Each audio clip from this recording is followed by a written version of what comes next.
everybody, it's Drybear. I keep getting asked in my PoE2 videos, why do the items that drop on the ground have different colors for some people versus others? And that is because of filters that you can place in your game. And then I'm going to talk about that today. I think a lot of people still have questions how to use a filter, what they're good for, and also how to customize a filter if that's what you're looking for. Also keep in mind, time is running out to get the latest Twitch drop, which is the portal standing behind my character right now. It is a portal effect you get for free. Just go to twitch.tv/Drybear. You can leave it on. You don't even have to watch, and then you'll claim it, link your account, and get it in game. The promotion goes until the 21st, so you have like 3 days left to get this portal effect. It is free. You just have to have it open for a couple hours and you're good to go. Also, the Chimera pet promotion is still going on now until the 22nd, and I discovered yesterday that you can actually get 2 of them if you gifted if you gift 2 subs to a Twitch channel. It can be mine, it can be somebody else's, doesn't matter. As long as they have the PoE2 category and they're one of the channels that have it, you can gift 2 subs. You can either sub yourself and then gift 1 sub, which is what I'd recommend, so you get 30 days of ad-free for that channel. But also, if you gifted 2 subs in the first week up until the 14th and got the Chimera, it reset, which means that you can gift 2 more subs between the 14th and the 22nd and get another Chimera. So you can actually have 2 Chimeras following you, like Michonne from Walking Dead, or like a Beastmaster controller of Corehounds hunter in World of Warcraft. All right, so let's talk about the filter.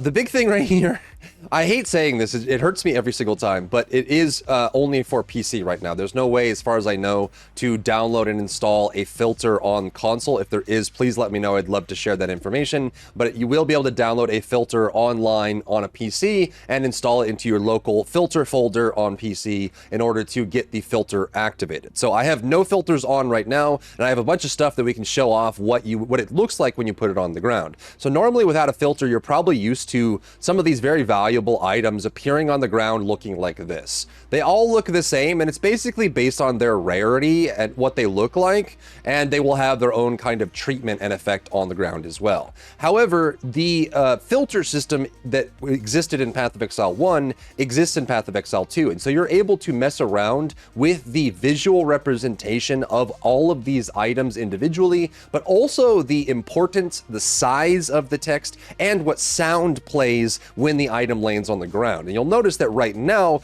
nothing really stands out too much. I mean, you have the item here, like the unique item, but I would say that like most of the very important items in the game right now are on the ground, but they're not having their attention called. So keep track of this as part of what it looks like without a filter. And we can also keep track of the sounds as well. So I'll have sounds turned on. This is what it sounds like when random items of varying quality drop on the ground. So they all kind of sound very similar.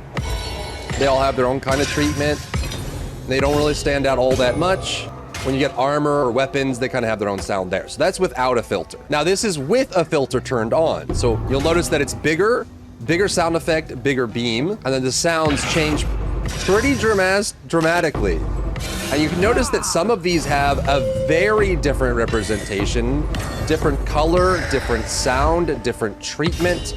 And you can notice that based on their value, they have a much different look and they catch your attention very differently, which is great because some of these, again, have very different value compared to others, right? You'll notice that the most valuable item on the ground right now is the Divine Orb. These are worth, I mean, day 1, they were worth like 1 or 2 Chaos Orbs. Now people are or 1 or 2 Exalted Orbs. Now people are selling Divine Orbs for like 30 to 50 Exalted Orbs. So you can see how it stands out dramatically to the others. The unique item has a different text to it. Some of these are bigger, like the Ultimatum and the Barria are a little bit more obvious to see. And you can also see, even without the stuff on the ground, the beams that are coming up are a lot more interesting as well. And so it gives you a much wider range, but it also just allows you to catch these when they drop, because they'll make a crazy sound, so you know, oh my god, go look, and it gives you that dopamine hit. So you just have to open up your options and go to options, go to game, and you'll notice that there are a filter option here. So you actually will have this defaulted to none, and you even have the option to filter items versus not based on the filter itself. If you haven't done anything with filters, it'll look just like this. You'll have the option to reload a filter, change a filter, you can save multiple, but you also have this button here, which is super useful. I've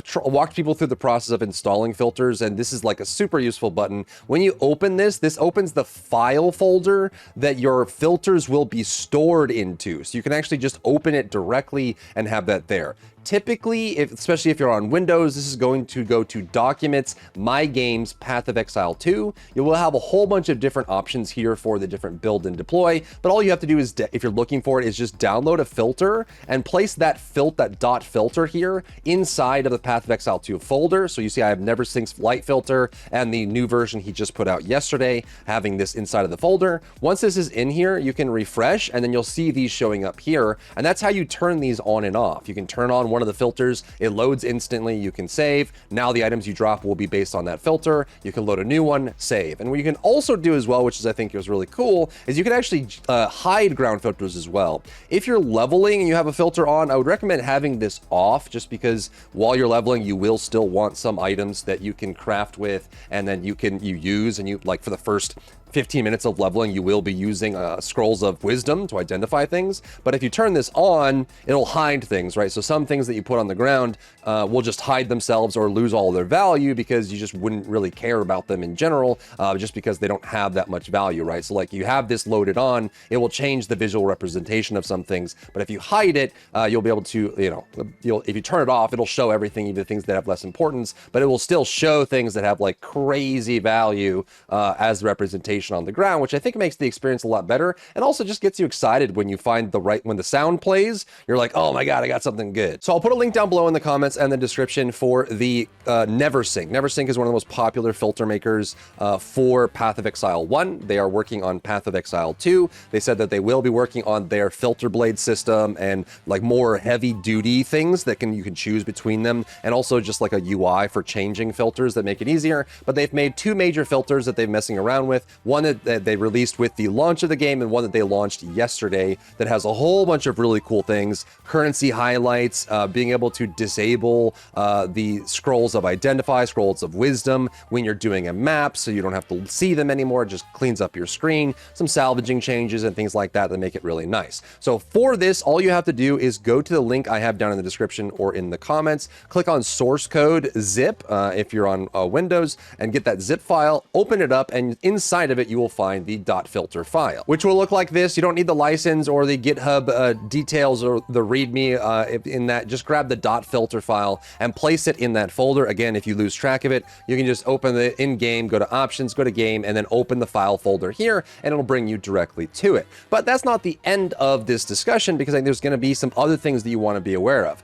The filter system is open to everyone. It's not just this one dev that everybody loves. Anyone can make a filter, anyone can alter a filter, anyone can play around with a filter. Even before we get some of the UI or like front-end looking modifiers for filters, you can still edit filters yourself. And you probably will find either a content creator you follow or someone that you really like that has made their own filter that works for them. Or sometimes people make filters for a specific class, which can be really useful as well. Say you follow a very big sorceress player who has made their own sorceress related filter, which focuses on sorceress drops and other things like that. You may want to download their filter, install in your folder, and run it in game if you are also running a sorceress in that case, or whatever fits your fancy on that filter front. And in that case, the process is exactly the same. You just need to get the .filter file and place it in the folder. Then you can refresh and reload, and you can be able to see it here in game. But if you want to make edits to your own filter, there is syntax for it as well. And even if you're not someone who's familiar with doing that sort of thing, it is just a text-based thing. So you can just kind of copy and paste and make small edits to it. So if you go to the actual file folder itself and then go to the .filter file, you will need something that opens non-standard text files as text. One of my favorites that I've been using since college is Notepad++, but you can find Visual Studio would do it. There's a whole bunch of free software that does it as well. But you can open this up into your text editor, and you'll notice that all of the features and details of this is written directly in text. So show unique items with these RGB values, play this sound, it looks like this.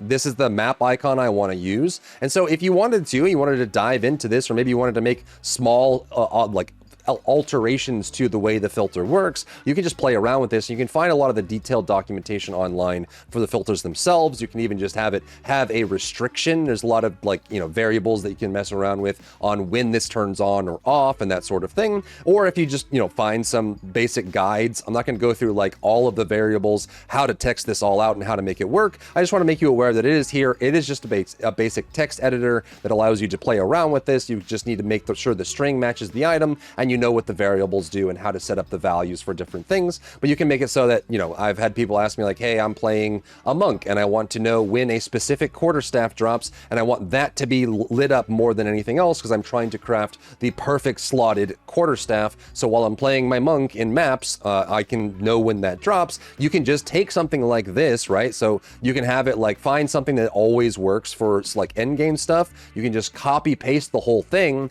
and then you can change the base type to the item you're looking for so that you can have it pop up the same as these and then save it as a new filter and use that, or save the same filter if you'd like, so that if you wanted to have something different, like perfect jeweler's orbs are big ones, mirror is kind of a coat, but maybe the mirror drops for you if it works that way.